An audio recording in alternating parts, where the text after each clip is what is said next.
Well, if we're gonna find any ghosts, we better split up. You're listening to Never Split Up, a horror movie podcast.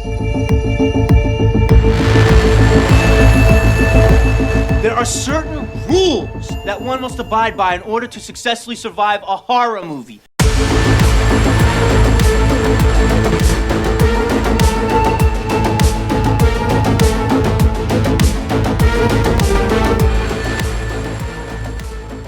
Hi everyone, welcome back to the Never Split Up podcast. My name is Nolan, along with Anthony, and today is episode 78. We are covering Ginger Snaps, originally released in 2000, I believe, released in 2001 in the States here. How you doing today, Ant? What's up? I'm doing good. How's it going? We have a stormy night on the horizon, so it's fitting to cover another werewolf movie. Yeah, I know. I saw that. We've had a few warm days here in the Northeast, but I saw it's going to be like a rainy weekend, I guess, or rainy week, but perfect for some horror movies all year round for us, so perfect weather for that. That's what I love. Yeah, so we are covering the 2000 film Ginger Snaps. We haven't covered kind of early 2000s in a while, so I was excited to kind of get back to our sweet spot. Yeah. Hell yeah.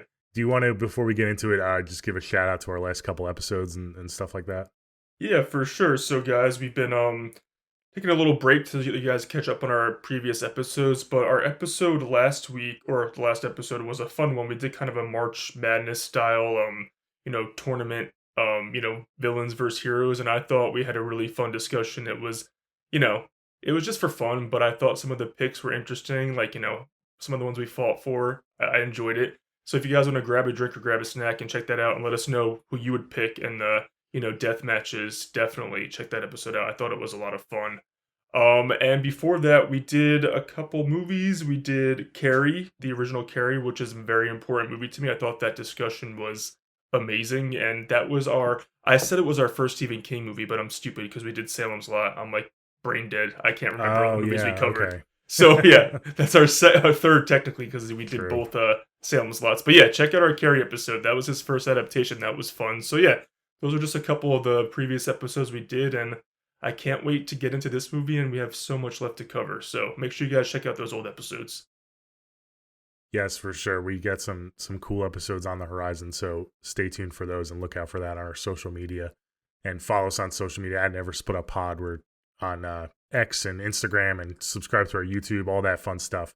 And thanks for checking out this episode. And yeah, check out those previous episodes. And yeah, we keep chugging along. We're episode 78. We're getting closer and closer to that triple digit number. So we'll probably get there pretty soon by the end of the year, I would imagine, if we keep going. But for now, yeah, let's just cover Ginger Snaps. I'm curious, before we get into kind of we usually do a segment where we recommend the movie. What is your kind of history with this film, and when did you first see it, and what does this mean to you? Because this film is unique. It's got great ratings online, but it has like this weird cult following where people like are really obsessed with it and can really kind of connect with the characters, especially females for obvious reasons. I've seen a lot of female horror fans that really gravitate to this film, but what is your experience with this movie, and when did you first watch it? Yeah, so not to give my thoughts away on it, but I was on a Catherine Isabel kick after I saw Freddy vs. Jason because she's a little bit of a horror queen. So I believe Freddy vs. Jason came out in like 2003, so probably like the mid 2000s, probably like 2005, whatever, something like that. I probably went through her filmography and found Ginger Snaps. So I saw it like not when it first came out, but it wasn't like I saw it within the last 5 years. I saw it like, around 2000. I would say between 2003 and 2006. And yeah, I love me a good werewolf movie, so I'm excited to talk about this. I believe, if I'm not mistaken, you just watched this for the first time not too long ago, right?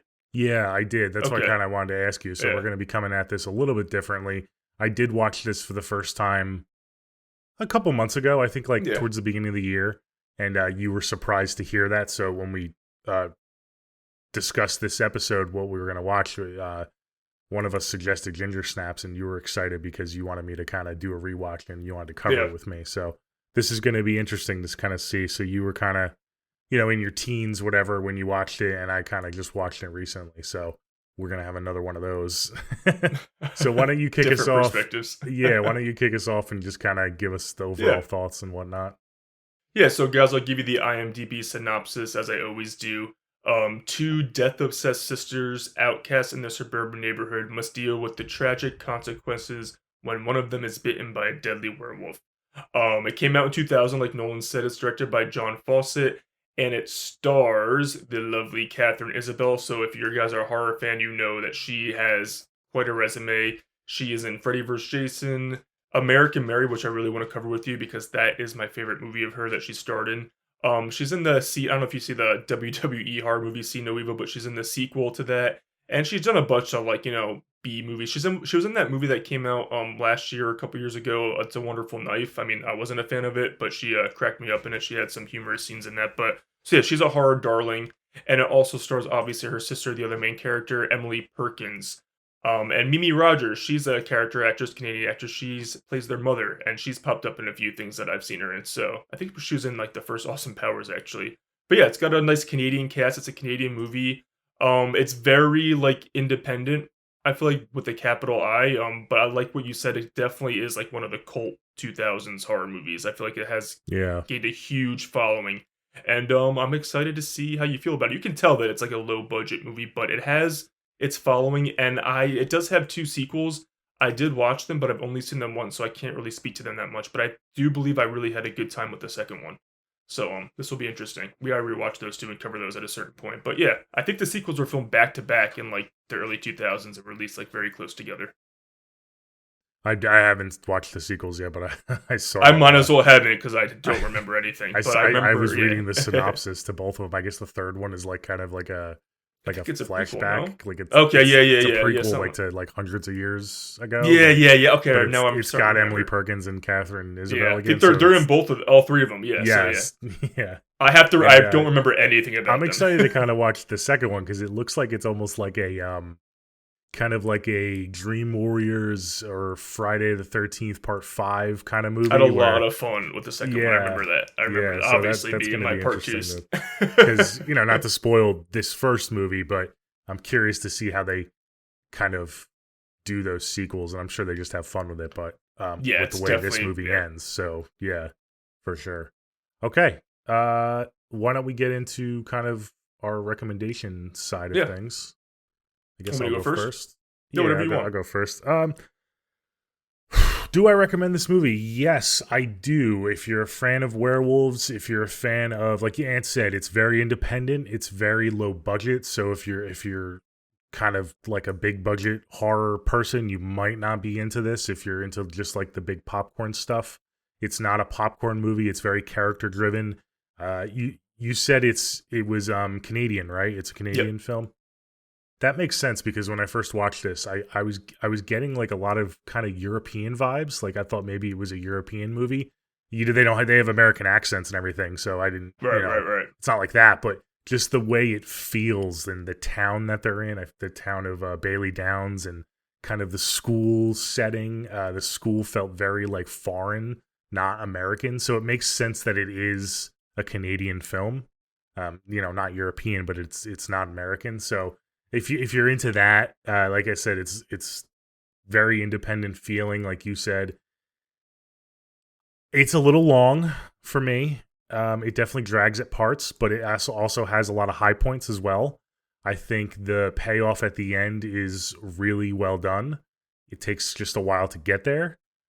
Like I said, it's very character driven. I think the relationship between Bridget and her sister Ginger is what keeps this movie chugging, and it's kind of the glue that keeps this movie together. The performances by both those actresses are very believable. They mesh so well together. They feel like they're sisters that are, I believe, less than a year apart. They might as well be twins.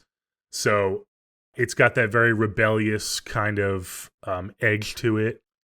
I don't know if you want to call it goth. They're kind of just morbid sisters, think they're better than the normies.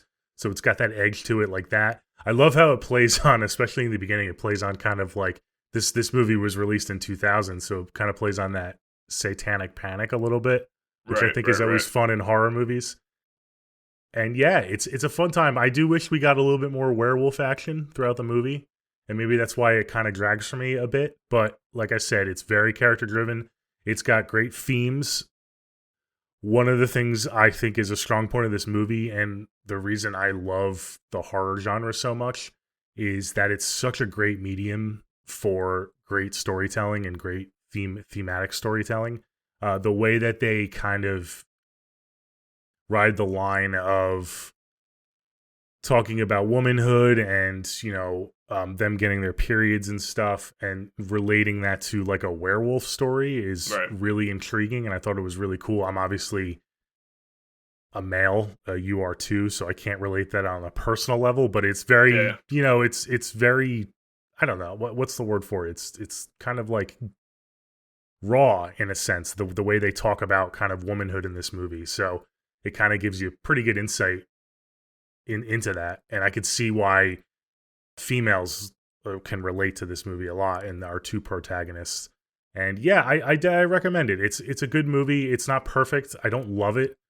I don't feel it's gonna be super rewatchable for me just because of that runtime, and I do wish it got a little bit more chaotic throughout the movie. Yeah. The ending is a blast, though. I do like the ending. I think it's really creepy, really disturbing, and it's very cathartic in a way. But yeah, I had a good time with it. What about you? I feel like we're pretty similar on this one. I like this movie. I remember when I first saw it, I might have like been more fond of it because I was like really my Catherine Isabel phase. I'm like, oh, she's killing it. It's great. But now when I rewatched it, I'm like, it's a good movie. I think that I agree with everything you pretty much said, that it's low budget, but it doesn't take away from the movie. I do think that they could have trimmed it. I don't think it needed to be like an hour and 48 minutes. I think it could have been like a 90-minute, solid, Agreed, yeah. Brisk movie and still deal with all these themes. I appreciated the themes of like womanhood, and it wasn't just a straightforward camp fest. But I also feel like, much like my problem with like American Werewolf in London, I feel like it tried to have its cake and eat it too, with like not going full horror or comedy. I feel like this one really had the opportunity to get like really dark and mean. And I know there was like restraints with the budget, but I almost feel like it still had silly moments. But I feel like with the sister relationship they're dealing with and just the vibe of the movie, it could have gotten really dark and mean and just like be a super fucked up horror movie. And it doesn't really go like one way or the other again in this one. It just kind of like, we're dark, we're trendy because we're dealing with these like quirky characters, these misfits. But I wanted it to go like hardcore, and I never like got the hardcore like meanness of it. And I do think that if I'm not mistaken, I do prefer the sequel because it just goes bonkers. And I take advantage of that. But overall, the acting's great. I love the sister relationship. I love that they're like obsessed with death and they like recreate the death, murders in the beginning. I thought that was really cool because they're like filmmakers in their own right. My issue also is that I just don't like them as characters. I love the actors are killing it, but I don't really relate to them. I don't personally like them. I'm not really rooting for them as much. I mean, they're trying to like, go kidnap dogs and shit. And I'm like, I don't know, like I get your outcasts and your misfits, but come on now. But overall, I think that it's worth watching. I think if you want that 2000s feeling werewolf movie, it has a cult following for a reason. I think you should check it out. And I was happy I rewatched it. I do just think it needed to be trimmed. The effects are exactly what you expect for this low budget movie, but I do think that, like you said, I think the ending, like the last 30 minutes, like really saved this movie for me. Yeah. So I am fond of it. I just don't love it like so many, like this is the cult werewolf movie. I'm like, no, it's good. Like it's a good time, but I'm not like drooling over it, no pun intended. So but I do really like how it picks up. I feel like it's a steady like slow burn and then it just really picks up at the end. But I feel like if it was 90 minutes and maybe I don't know, I don't need to relate to characters. I like following like characters who I don't like too. That's interesting. But I think if it was shorter and more tight and concise, I think I would have like really loved it. But I think it's a good time and worth you guys watching for sure, especially if you're a horror fan. I mean, and a werewolf fan, definitely check it out. But it's not, to me, it doesn't like blow my socks off or anything. It's just like, it's good. I like it. It's good. I do remember, I have a feeling I do like the sequel more. I have to rewatch it, so don't quote me. But yeah, I think Catherine Isabel and Emily Perkins are the main reason to see this, and the carnage at the end. Yeah, so I like it. It's a good time. Okay, great. You said that you kind of wish it went a little darker and meaner, I think was the word you used. Not to defend it, because it's not really a defense, because I do kind of agree with you, but I will say that I think this movie is kind of a victim or a product of the times. You know, it was made in the late 90s. It feels very late 90s. Right, that doesn't mean that it couldn't do that, but it just feels like a time capsule. And maybe if it was made in a different era of horror, it probably would have went to those lengths or went the other way. Like you said, like the sequels, maybe they learned from the first one and they decided to just dive into one of the aspects of the first. And I'm excited to watch the sequels. But yeah, Me too. I agree with you with most of what you said. It's funny that you say you don't really like the characters. I don't. I'm watching. I'm like, I don't care about these people. I like Bridget. I think she has some growth to her. The movie goes on, you're not really supposed to. I mean, nowadays people kind of relate to them because, like you said, they're like the outcast and the misfits, and I think people gravitate towards that. But the characters themselves, I don't really think you're supposed to like be standing on your feet cheering for them. They're very complex characters, and like I said, the glue is them as sisters. As individuals, 100%. They're definitely not likable, but their bond as sisters and that they're trying to navigate high school and getting their periods and her turning into a werewolf is what kind of makes you kind of side with them in this movie, at least for me. So yeah. And I like what you said. I mean, obviously, I'm a male too, so like I don't have that perspective, but I know what they're going for, and I do know that the director set out first and foremost to be a movie about sisters and a story about sisters. So I think he succeeded, but yeah, I wanted like my werewolf goodies too, and I have it, but you can make it a story about sisters and make it like that dark, messed up. So I know like what he was going for was not your typical, but you kind of almost are also leaning into the typical tropes too. So again, like having your cake and eating it too is my issue with both werewolf movies we covered so far. I definitely think the director accomplished what he set out to do because, like you said, it's about sisterhood. It ties heavily into womanhood. I mean, that's pretty much what the movie is. It's a metaphor for growing into a woman and kind of, you know, getting your period and stuff and all that and dealing with high school and boys. So that definitely succeeds. It's just, for me personally, I wanted more out of it. It's a good movie for what it is. And I think we're kind of on the same page. It's just, for me to make it like an annual rewatch or something, I kind of just needed a little bit more. And I'm excited to watch the sequels. I'm excited. Me too. I'm excited. I've only seen them once, but I'm like, I think the second one, I was like, fuck yeah. But I think we're on the same page with this one. So yeah, we like it, recommend it, but it's not like a love at all. So we'll just get right into it. Oh. I'm assuming you don't love the opening scene here. No, these dogs being killed. No, I don't. Yeah, but it was fun. Like in the backyard, like when they cut back and forth, you just see the blood and the body and with the body parts everywhere. I mean, again, it's clearly VFX and makeup, like some like Terrifier 1 stuff going on. But it's a good opening. It pulls you in, but again, it doesn't do it doesn't blow me away. But yeah, I don't like the dog killing, obviously. That's a theme throughout the movie. You get a few dogs. Yeah. You don't see them die, but you see the aftermath. Right. Kind of. And I get the point they're trying to like obviously do with that. Yeah. There's a meaner dog in town.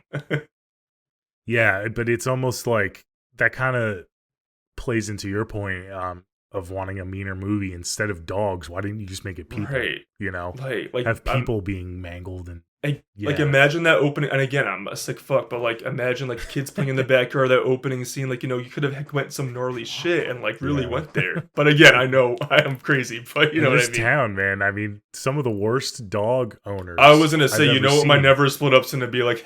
I mean, the one. What's the one dog's name that Ginger that kills? The neighbor's dog. And she just leaves it in the. It's like but they left it in the backyard after knowing about all the dog killings. Yeah, it was like the nighttime. That's obviously my in the backyard, never split up. We'll get there, but I'm like, that was like, I'm like, what a horrible dog owner that person is. It's so bad. Yeah. But yeah, so that's how we get brought in. Like, there's honestly, dogs the best dog town. owner was probably Trina. I love the bully. I know. She actually was.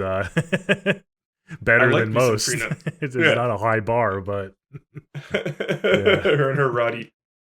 No, I like the opening. Again, nothing crazy, but it's cool. What about you? Yeah, no, it's good. It's again, it's got that hook to it, and it kind of reels you in right away. I love the first time watching this, seeing the whole montage of them faking their own I deaths would for the say that's school my favorite project. part about the opening. Yeah, Yeah, yeah, that's really kind of the highlight for me. yeah, And same. it kind That's of the weird I it kind like. of perks you up. When you settle down for a movie, you're like, all right, let's see what we're getting ourselves into, and then that happens, and you're like, oh, what's going on here? Right. So this is like kind of the meanest part of the movie, I think, is like these graphic images I of love it. It's my them favorite kind part of of the movie, honestly. recreating deaths and Yeah. suicide and stuff. I mean, that's mean. Yep. That and the ending are my favorite, but I'm like, oh, those sisters are going there. And I also like again, you deal with the typical, I think what's her name, Trina. You have the typical school bully, but I do appreciate that Ginger and Bridget, they're not like the ones who cry in a corner as much. They're just weird. They're weird and quirky, so they get bullied, but it's not your typical like Carrie being bullied for a lot of the scenes. They are different. They're different, so they're not your typical characters, which again is a pro to the movie. Yeah, yeah. I mean, they're just like their typical loners, but they have each other, Right, exactly. Whereas normally they'd be in a corner by themselves. They kind of, I think that the fact that she skips the grade and they're in the same grade together, you find out, they stick together. They're in all the same classes together, so it kind of empowers them to not hide in the corner. Right. They are outcasts, but they are out there in the open. I mean, they're taking gym class. They're going out and playing Right. field hockey with. So yeah, I think it's an interesting way That was that a they smart kind of choice. portrayed that. Yeah. What do you think about so like now like we were saying our like protagonists we're following Ginger and Bridget, they already like after they're getting bullied, like they want to go kidnap this girl's dog. I'm like, I'm not rooting for this, people. So that's their like payback. I'm like, all right. So it's just interesting these are the characters we're following because they obviously are not morally they don't have no moral high ground in this movie either. And you see their home life, like obviously typical teenage girls are nasty to their parents, blah blah blah. But yeah, I'm like, this is an interesting plan and characters we're gonna follow. Yeah, I mean, it didn't bother me as much. It's not like they were going to harm the dog or anything. Yeah, no, I would just thought it was just a interesting prank. Yeah. Yeah, But I don't know. They definitely have apathetic feelings though towards dogs. You can hear like in the beginning of the movie, she's like another dog is fertilizer or something like that. Like they don't give a shit about I'm the like, what the dogs. fuck? Yeah. I'm like, Jesus Christ. But that's just the edgelord in them. They just Yeah, trying to just pretend like they don't care about the world and for sure. all They're this putting stuff, on, yeah. yeah. What do you think about Ginger's attack scene, the bite? How do you think that played out in the playground and all that? I thought it played out decent. I'm not going to say it was perfect. I'm not going to get too like nitpicky with it, but Yeah. I do wish the werewolf lived. It was kind of lame how it just got hit. How it got hit by the drug car. dealer's car, yeah. And it kind of, I guess, just limped off into the woods and died. The attack effect, itself was pretty cool. I like how they showed a little bit, but not too much with the camera work. You got to see bits and pieces of the werewolf. I think for a lower budget film like this, I think that was a smart choice. Not to show all of your goodies all at once. Obviously, the end of the movie, we see everything, and it does feel low budget at the end, even though I love it because it's all practical. I think it was smart to not show it all in the beginning, and I was kind of that's also why it was a little bit of a letdown. We get this scene, and you're like, oh damn, that was awesome, and then we don't get any of that again, pretty much until the very end of the movie. So that was kind of a bummer. I agree. I think the attack is cool. It's not like amazing, but it's cool. I like how you said again where I wanted to go dark and mean. Like I like how they didn't show everything up front, like build up to that bonkers ending and be like the suspenseful, like creepy, dark. Again, that's not what this movie is, but I wanted that. And I do think that you hit it on the head when you're just like, there's a little bit of a lull after the bite, and then we pick up again towards the end because there's a lot of like Bridget realizing what's going on, the typical shenanigans, and their sister again, the sister relationship. But I do feel the runtime in the middle portion of the movie. I feel it too, and again, I feel like this is where we're gonna differ from a lot of the cult followers of this film and people that may be listening to this episode. I think the middle of this film is really where they lean in on these themes and these metaphors. And while I think it's done great, I just do think it's a little slow for me personally. I do think it's unique. I picked this up how Bridget, the sister, is the one who believes the transformation is happening. and not the one that's being transformed in I like Ginger. that. I thought that was I a like cool that. little twist. What about her tail? Yeah, I know. The tail is so funny. Every time I saw it, I was like, oh. It's so fucking Yeah. hilarious. It reminds me of Shallow Hal. I thought exactly. I thought about Shallow Out immediately. Yeah. I wonder if they got it So- from this movie. It did come out right at the same time. It's so right funny. at the same time, yeah. But no, I think that was cool how kind of Bridget was the one that was empowered in the situation.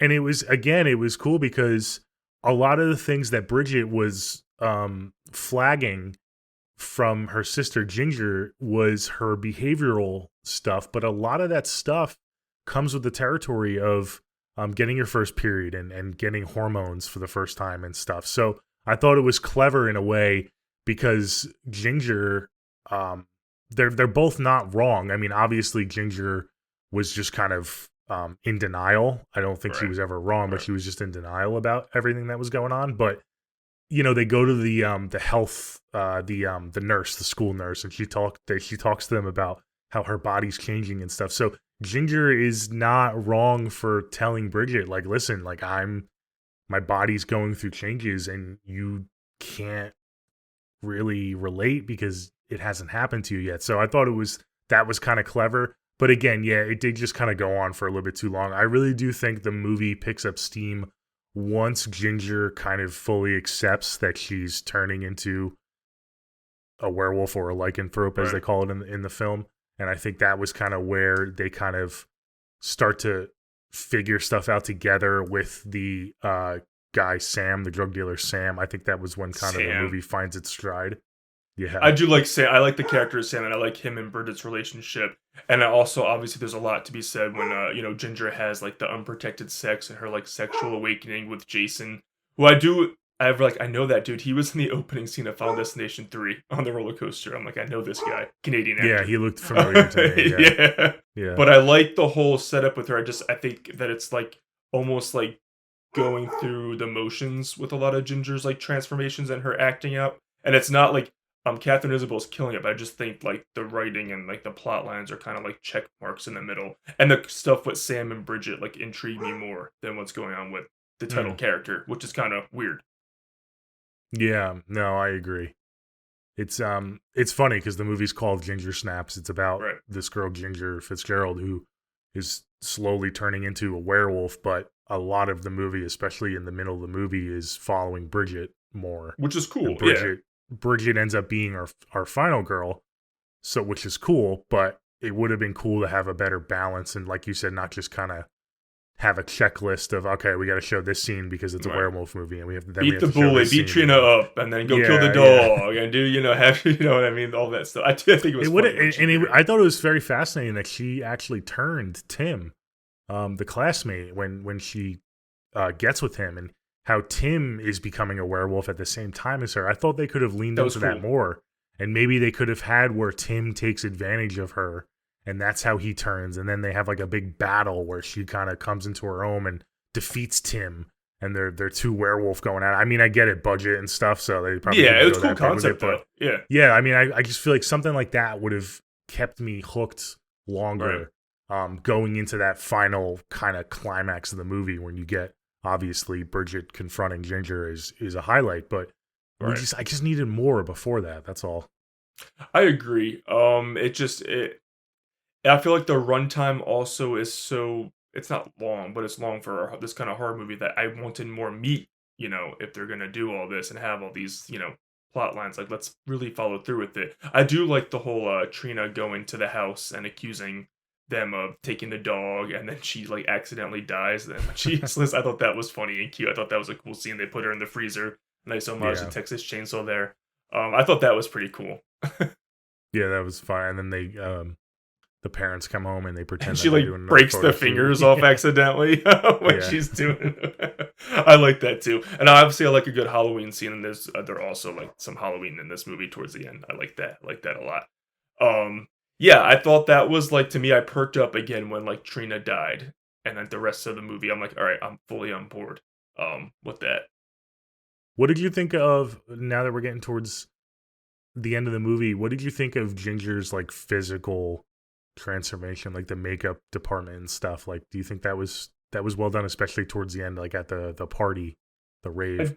I did like it. I did like it a lot. I think it has a lot to do with not just the makeup in it, but I feel like how Catherine Isabel like brought it out and like how she Mm. performed. I think she killed it. Again, it's nothing like the best like transformation or best ever, but for this what this movie's doing, I almost think it's suited because of the themes they're going with and about womanhood and all that. And it's not like straight up werewolf until the very end. I thought it was like Hmm. gradual and good. And I really think Catherine Isabel, she has her playtime with it and she kills it. Again, she doesn't go too overboard like over the top till the end either. Like she's like kind of like easing into it. So I did appreciate that performance.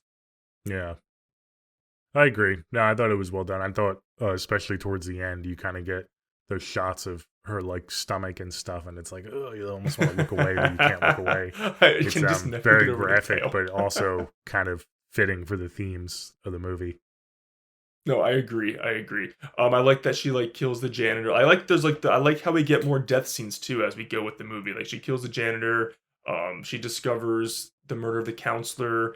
It's just there we got stuff going on, and I love that the Halloween bash. Obviously, it's awesome. But I do Yeah. love. Yeah, go on. What? So you said that you don't really relate to these characters and you don't really like root for them. Mhm. What? How are you feeling though about Bridget and especially about Ginger? Like, are you feeling bad for them because a lot of these deaths, Ginger is kind of just like it's like a snowball effect. It's like, oh my god, Right. like this person like caught me, so I had to kill him, and then this person, like, are you feeling kind of like pity towards her because it is like a slow transformation and she's starting to lose herself? I mean, they talk about throughout the movie how she has these urges that she Right. can't control. A Kind of little bit. what's your I feeling on that? Yeah.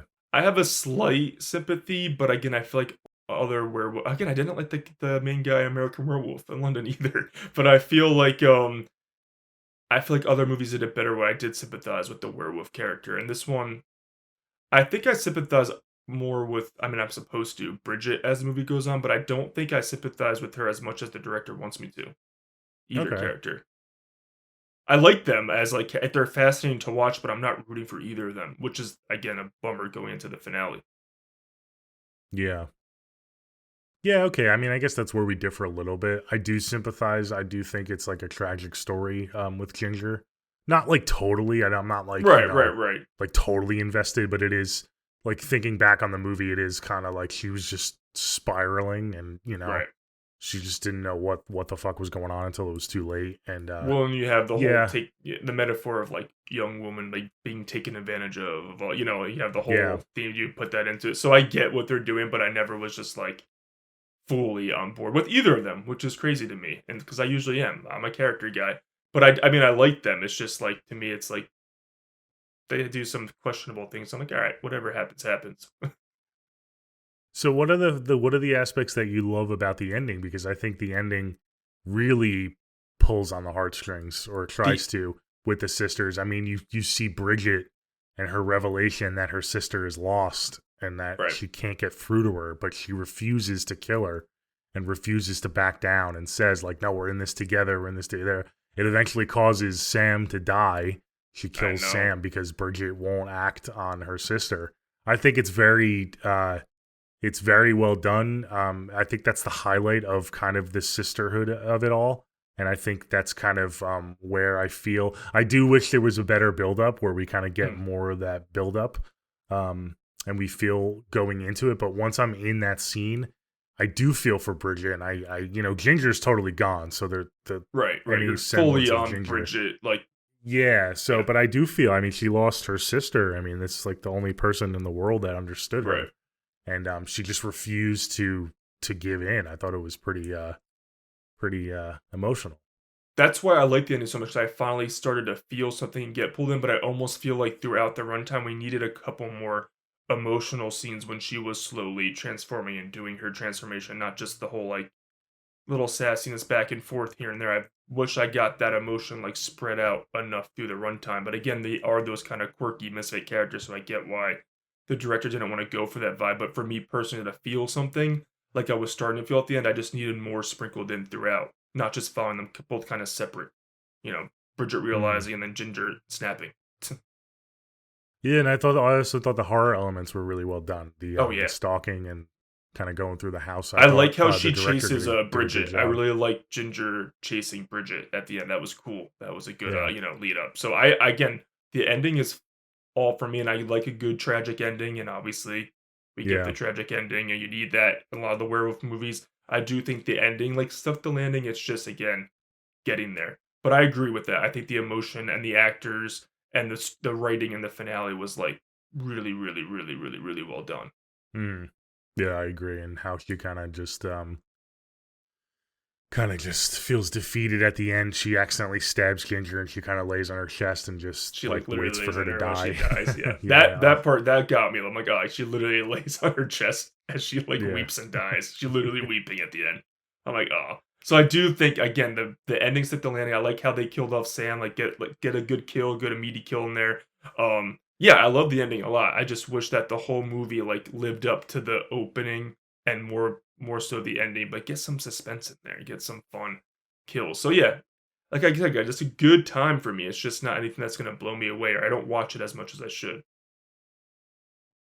Yeah, no, I hear what you're saying. Yeah, being a kind of a newer watcher of this movie Right.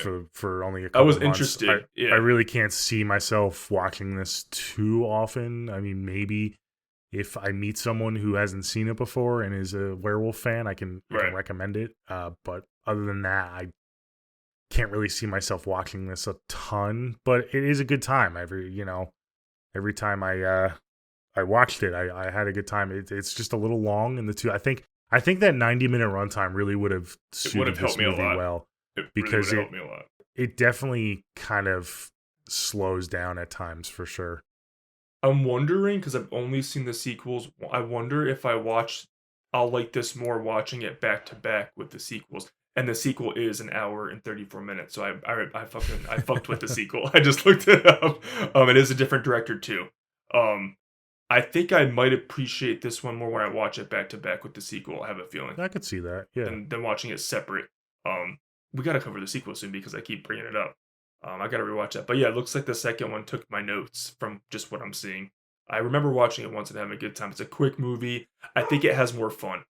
But this one, again, I think, like you said, it goes for the relationship first and foremost. It sticks the landing, which is very important. And a lot of horror movies don't stick the landing, where you have a lot of horror movies where it's good in the beginning, good in the middle, and then it drops off, which you never want to leave on a bad note. So I think that to this movie's credit, it ends on a high note, which is very important. Again, it's Yeah. just the lead up for me is like hit or miss, more hit than not, but still not overwhelmingly positive. I mean, just final thoughts. I just kind of overall just wanted a little bit more horror elements.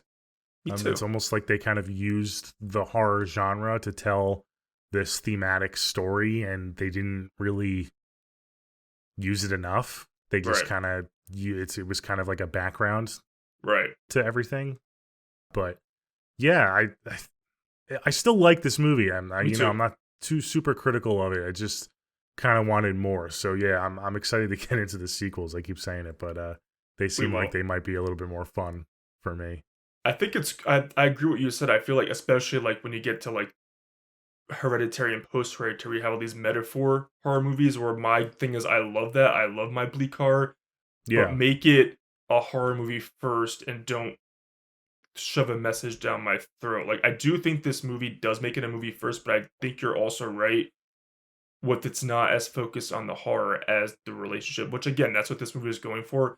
But you're setting out to do a horror movie, you got to make sure you deliver the goods too, and have that just be a part of it, not have that with a horror movie attached to it. It's supposed to be vice versa. So, Yeah. No, I agree. Okay, that's Ginger Snaps. That was nice and quick. Anything else you wanted to talk about in the movie? no, Did I we think forget I feel like anything? people think I might be. I'm not horror. I like it. I just don't love it. So I Yeah. think that it's going to be fascinating to watch this one again with the sequel and see if this goes up a little bit for my score, or if it kind of stays the same. Like, oh wow, the sequel really took everything I said and like Mhm. brought it. No, the same with me. Like I said, it's a cool early 2000s, low budget werewolf Mhm. film. It's got really memorable lead actresses who put on good Yes. performances. I could see why this has a cult following. Again, Oh, for sure. especially for female audiences, why they can kind of lean into a movie like this. It's got great aesthetics, and It kind of, like I said, it's a time capsule in a sense. So if you want to kind of throw yourself back to the late 90s, you can watch this movie.